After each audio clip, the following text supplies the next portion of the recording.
सास बहू को नहीं एक आंख देखना चाह रही है और बहू सास को एक आंख नहीं देखना चाह रही है। झगड़े इन्हें नमाजों में लगाओ। ये ना सास पढ़ रही है ना बहू पढ़ रही है, दोनों खुराफाती बनी फिर रही है, नमाज नहीं पढ़ रही है।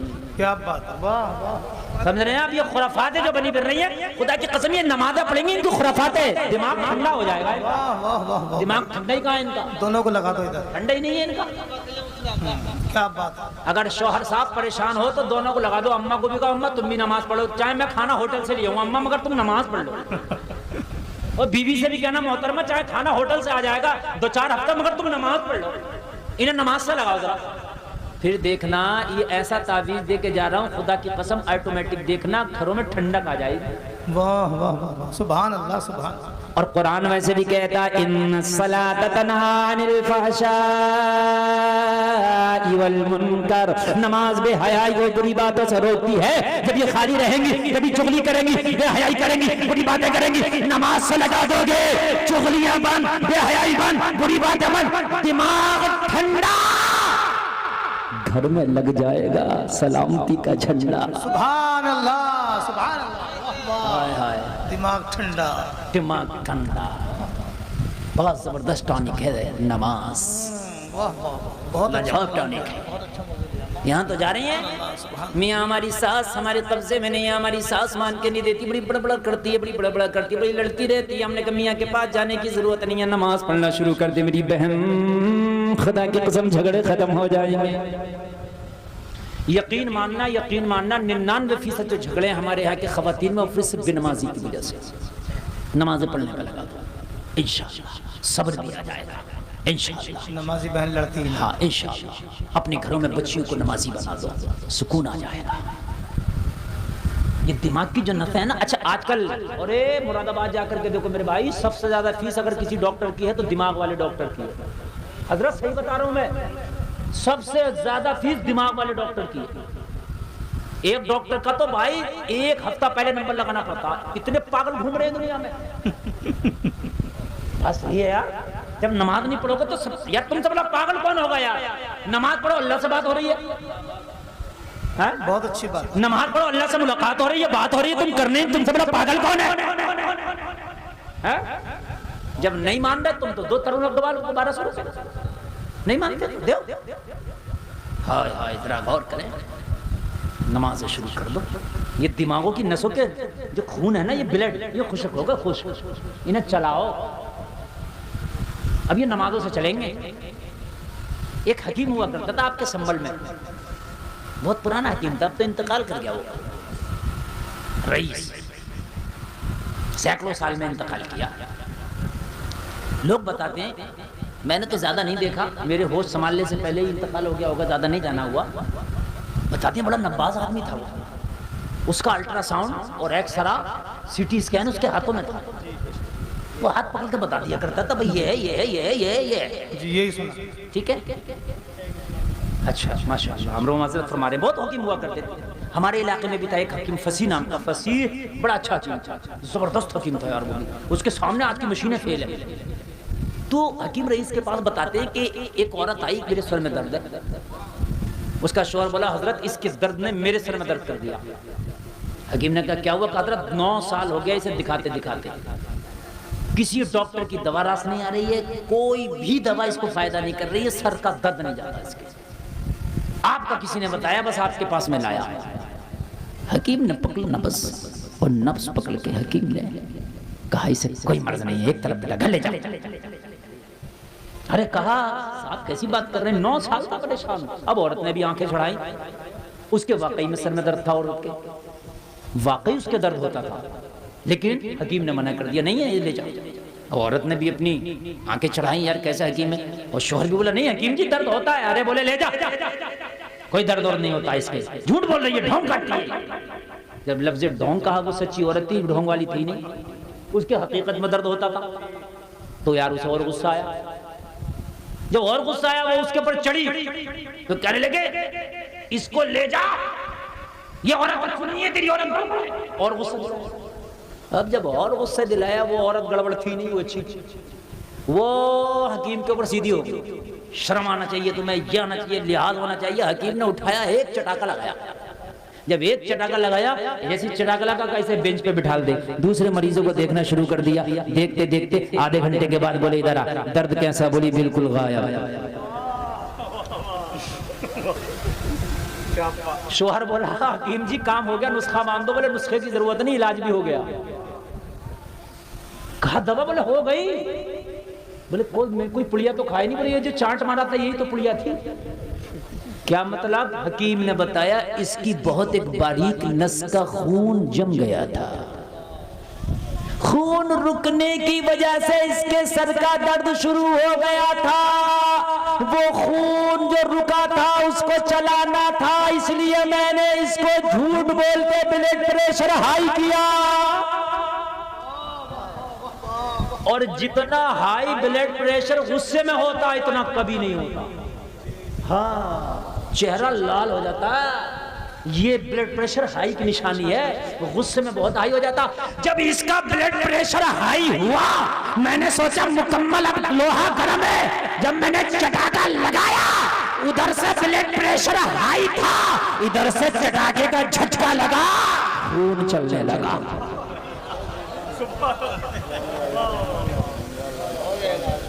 बस जाओ, ये हिकमत हकीकत बात है। हाँ, और ना तो आज के डॉक्टर अल्लाह सलामत रखे, आप जानते ही हो हैं। अब तो आए दिनों ये खबरें आ रही हैं कि डॉक्टर ने साहब ऑपरेशन करा, हाथ कटी रह गई। हाँ सही बता रहा हूं मैं। एक ने तो भाई ऑपरेशन करा, कैंची अंदर सिल दिया। मेरे गांव की औरत थी, कोई ये ना समझे कि मौलाना पेल लाए, मेरे गांव की औरत थी, इंतकाल कर गई। समझ रहे हैं? और ये आते पाते कटने का तो मसला आते ही रहता है। बहरहाल अल्लाह सलामत रखे। नीम हकीम खतरे जान, नीम मुल्ला खतरे ईमान। ये यूट्यूब वाले मौलवियों से भी मसले मत पूछा करो, आपने यूट्यूब पे सुना और मान लिया। हाँ समझ रहे हैं आप? नहीं समझ रहे हैं आप? हाँ आए हाय तवज्जो फरमाए। सजदा करोगे, दिमाग नीचा होगा, दिल ऊंचा होगा, ब्लड का सर्कुलेशन जब चलेगा, तेरा दिमाग ठंडा होगा, याददाश्त मजबूत होगी और तेरी जिंदगी बहुत सुकून से गुजरेगी। हासिल कलाम यह है कि नमाज दुनिया के एतबार से भी फायदा, आखिरत के एतबार से भी फायदा। जरा बोलो यार सुभान अल्लाह। लेकिन एक बात और यहाँ पर मैं बताऊंगा, कोट करके जाऊंगा मुसलमानों, यहाँ पर ज्यादातर अवामुन्नास है। एक बात कान खोल करके मेरी माएँ भी सुन ले, मेरी बहनें भी सुन ले, मेरे भाई भी सुन ले, मेरे बुजुर्ग भी सुन ले। नमाज आप पढ़ोगे, नमाज पढ़ने का तरीका मेरे मुस्तफ़ा ने बताया है। हर नमाज के तरीके में फायदा है, सवाब है। लेकिन सुने, नमाज सही से याद होना भी जरूरी है। अगर नमाज तुझे सही से याद नहीं है तो कान खोल करके सुन ले, पढ़ेगा जरूर लेकिन कबूल नहीं होगी। आज नमाजें याद नहीं और ऐसे ही काम चल रहा है। मेरे भाई ये कोई मोटरसाइकिल नहीं है, चलाना नहीं भी आती तो जब उल्टी सीधी चला दो कोई बात नहीं है। ये नमाज है, नमाज इसको सीखो, जरूरी है। इल्म दीन का इतना हासिल करना तुम्हारे ऊपर फर्ज है जितने में तुम्हारी जिंदगी की जरूरियात पूरी हो सके। ये मदरसे खाली इन बच्चों के लिए नहीं है, ये मौलाना, ये हाफिज, ये कारी खाली इन्हीं बच्चों को पढ़ाने के लिए नहीं है। बल्कि तुम्हें अगर नमाज याद नहीं है, अगर तुम्हें बेहतरीन तरीके से अपने जरूरियात के मसाइल याद नहीं है, तो ये तुम्हारे लिए अलमिया है। मरने के बाद लोगों तुमसे तुम्हारी कब्रों में सवाल होना है, मैदान महशर में तुमसे पूछा जाएगा, ये बता तूने नमाज कैसे पढ़ी थी? तो तुम ये कह के नहीं छूट सकते या अल्लाह हम तो जाहिल थे, जैसी आती थी वैसी पढ़ ली थी। नहीं, ये तुम्हारी जिम्मेदारी है। आज मैं तुम्हें बेहतर तरीका बता करके जा रहा हूँ। लोगों जरा गौर करो, अगर तुम्हें नमाज याद नहीं है, अगर तुम्हें दीन के मसाइल याद नहीं है, तो लोगों सुनो, 15-20 नौजवान लड़के बूढ़े सब इकट्ठे हो हर मोहल्ले में, और इकट्ठे होने के बाद में एक छोटी सी तंजीम बना लो, एक छोटा सा गुट बना लो, और गुट बनाने के बाद में कहो सब 300 रुपए जमा करेंगे। लोगों अगर सारे लोग 300 रुपए जमा कर ले, अगर 20 लोगों ने 300 रुपया जमा कर लिया, कितना हुआ? लगाओ हिसाब लगाओ। 6000 अरे हो गया कि नहीं हो गया? 300 ज्यादा नहीं है, 300 कुछ ज्यादा है? दूध का हिसाब अगर लगाओ तो एक महीने में 2000 जाता, अगर 1 किलो दूध ले रहे हैं आप। हाँ कितना जाता दूध का हिसाब? 2000। 1 किलो ले रहे हैं रोज का, तो ज्यादा ले रहे हैं तो ज्यादा जाता। तो जब 2000 महीने में दूध पे खर्च कर सकते हो मेरे भाइयों, 999 का जियो का रिचार्ज करा सकते हो, तो 300 रुपया निकालो और निकाल के कहो हमें मदरसे जाने का टाइम नहीं है, हम बिजनेस करते हैं, धंधा करते हैं, दुकान चलाते हैं, खेती करते हैं। मदरसा में जाओ और कारी सलमान साहब से बात करो, हमें एक कारी दो, एक मौलाना दो जो हमें 1 घंटा पढ़ाया करेगा, हम अपनी बैठक पे बुलाएंगे, अपने हॉल में बुलाएंगे और हमें 20 लड़कों को 20 लोगों को वो नमाज सिखाया करेगा। 6,000 रुपए का वजीफा महीने में हम दिया करेंगे। 2-4 महीने ना लगेंगे, इधर इनकी भी वैकेंसियां खुल जाएंगी। खाली मस्जिदों में नमाजें पढ़ाने के लिए फिर ना रहा जाएगा, फिर तो कहीं भी 2-4 जगह अगर इस तरीके का हो गया तो लोगों, पूरे गांव के लोगों को नमाजें आ जाएंगी और मौलानाओं का बेहतरीन खर्चे का इंतजाम भी हो जाएगा। बोलो अच्छा हो जाएगा कि नहीं हो जाएगा? मेरे भाई ऐसा भी करो, आप पढ़ाओ, जगह जगह रखो, ट्यूशन ले। 70 साल के हो गए, नमाजें याद नहीं है। आप ये सोचते हैं कि इन्हीं बच्चों का काम है नमाजें पढ़ना, आप ये सोचते हैं कि नमाजें इन्हीं को याद होना चाहिए, हमने तो जैसे पढ़ लिया चल जाएगा ना। खुदा की कसम, तुमसे तुम्हारी नमाजों के बारे में पूछा जाएगा, लोगों सेहत अल्फाज कैसा था पूछा जाएगा, लोगों तुम्हारी क़िराअत कैसी थी पूछा जाएगा, तुम्हारी नमाजें कैसी थी पूछा जाएगा। बहुत से आज हमारे हवाम का हाल ये है, अल्लाह की कसम बड़ा अफसोस होता है। नमाज तो आगे की चीज है। मैंने वजू को देखा, वजू करते किसी की कोनी खुशक रह गई, किसी की पैर की एड़ी खुशक रह गई, किसी का चेहरा खुशक रह गया और कहते हमारा वजू हो गया। लोगों अगर वजू नहीं है तो तेरी नमाज नहीं है। लोगों सुन लो, शराइत नमाज में से वजू है, अगर शर्त नहीं तो कान खोल करके सुन ले, नमाज तेरी नहीं। नमाज में वजू करना ये शर्त है, लाजमी है, जरूरी है, ये पाकी में से है, तहारत में से है। और जब तहारत तेरी सही नहीं होगी तो तेरी नमाज सही नहीं होगी, और जब तहारत का मसला मालूम नहीं होगा तो फिर तेरी ना नमाज है ना तेरी तिलावत, कुछ नहीं है।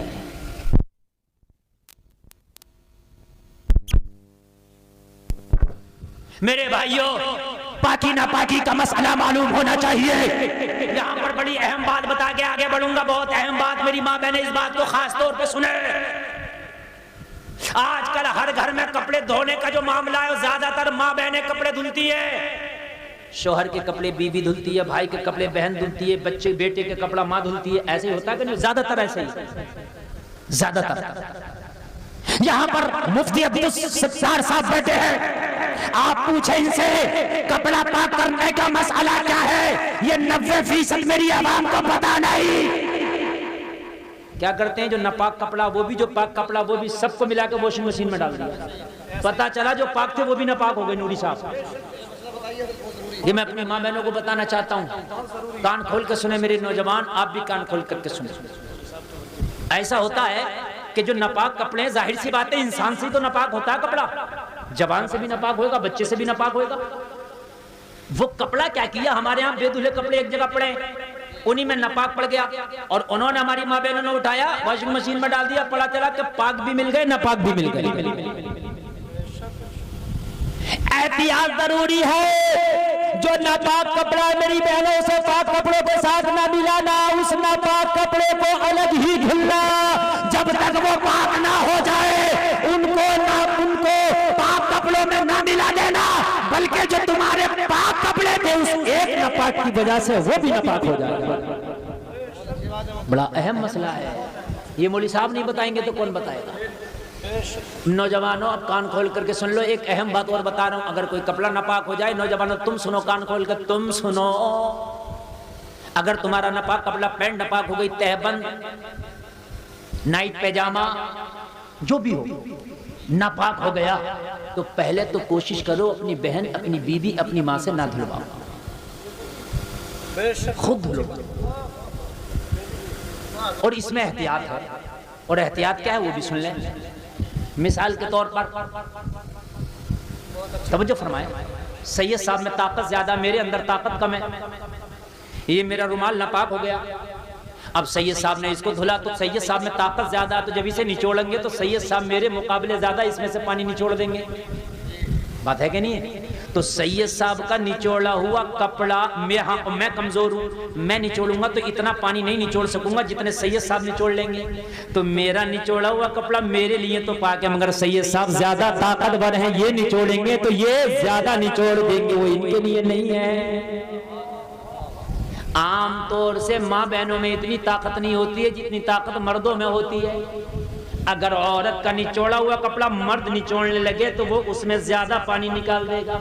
तो इसलिए एहतियात इसी में है कि अपने नापाक कपड़े खुद धुलो, बीवी से ना धुलवाओ, बहन से ना धुलवाओ, खुद उनको ताकत से निचोड़ो और खुद ही उनको पाक करो। इसलिए कि अगर तेरा जामा पाक नहीं, तेरा कपड़ा पाक नहीं, तो कान खोल करके सुन ले, फिर तेरी नमाज मुकम्मल नहीं होगी, नमाज में मजा नहीं आएगा। बहुत से लोग हमसे कहते हैं हजरत नमाज में दिल नहीं लगता, तो दिल लगेगा कैसे जब वजू अच्छा नहीं, गुस्ल अच्छा नहीं, कपड़ा पाक नहीं, तो फिर दिल कैसे लगेगा?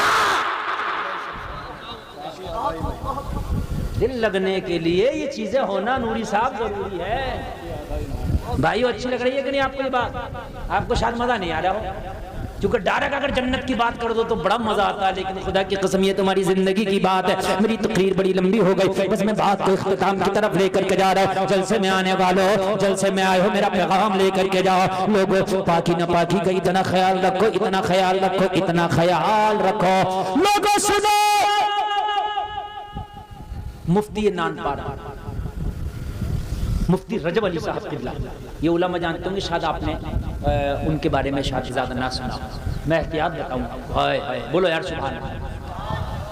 मेरी मुलाकात हुई उनके कोई शायद पोता या बेटे किसी से, और उनके मुरीदीन और उनके चाहने वाले, उन्होंने कहा हजरत की एहतियात का ये आलम था कि जब इस्तंजा खाने में जाते और इस्तंजा खाना से बाद बाहर आते तो अक्सर कहते ये तहमत बदलूंगा, दूसरा तहमत ला के दो। पूछते क्या हजरत छींटे आ गई? बोले नहीं छींटे तो नहीं आई है, लेकिन फिर भी मेरा तकवा ये इजाजत नहीं देता कि मैं इसको पहने रहूं, इसलिए चेंज फरमा दिया करते। यहाँ तो जींस पहन के घूम रहा, पैजामे में 50 ग्राम पेशाब साथ में लेके घूम रहा है, क्योंकि बैठ के पैंट पेशाब करने नहीं देती। पैंट इतनी चुस्त है कि इसे बैठने ही नहीं देती। अब तो पेशाब खाने भी वो खड़े खड़े वाले बन रहे हैं। मैं कल यार एयरपोर्ट में, उदयपुर से मेरी फ्लाइट थी दिल्ली की, मैं फ्लाइट से उतरा, बड़ी तेज पेशाब लगा, जब अंदर घुसा तो वही खड़े वाले, या अल्लाह करूं तो करूं क्या? बड़ा परेशान यार, वही खड़े वाले अब चल रहे हैं। हमारे मुसलमान भी लगा रहे हैं अपने ऑफिसों में। अजीब मसला आया। मैंने जो कुरान की आयत पढ़ी थी, नबी की जिंदगी तेरे लिए बेहतरीन नमूना अमल है, अंग्रेज की जिंदगी तेरे लिए बेहतरीन नमूना नहीं हो सकती। आजकल वो सीटें चल रही है मोहताजों वाली, टॉयलेट वाली मोहताजों वाली चल रही है। हाँ, इंग्लिश सीट। एक बहुत काबिल डॉक्टर का ये बयान है कि जो इंग्लिश सीट पे बैठकर हाजत से फारिग होगा उसको बवासीर, भगंदड़ और उसके नीचे के हिस्से का कैंसर बहुत जल्दी होगा, उसको खुल के कभी भी इजाबत नहीं हो सकती। इसलिए कि जब इंसान उकरू इस तरीके से बैठ जाता है तो ये पेट की जो आंतें होती हैं सही तरीके से जो फुजला होता है उसको खारिज कर देती है। ये हकीकत बात है, फुजला खारिज नहीं हो पाता। ये इंग्लिश में अंग्रेज बन तो रहे हो, मगर ये अंग्रेजियत तुम्हें तबाह कर देगी। लोगों तुम अंग्रेज ना बनो, मोहम्मद अरबी के सच्चे गुलाम बनो। जरा जोर से बोलो यार सुभान अल्लाह, और जोर से बोल दो सुभान अल्लाह।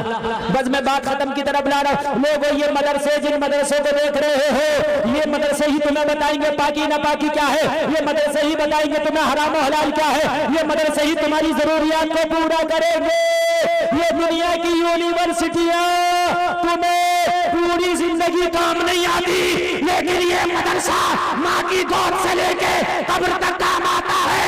अगर दुनिया में आएगा तो आजाद मदरसे का बेटा पढ़ेगा, अगर निकाह पढ़ेगा तो मदरसे का बेटा निकाह पढ़ाएगा, अगर मर गया तो नमाज जनाजा मदरसे का बेटा पढ़ाएगा। जिंदगी में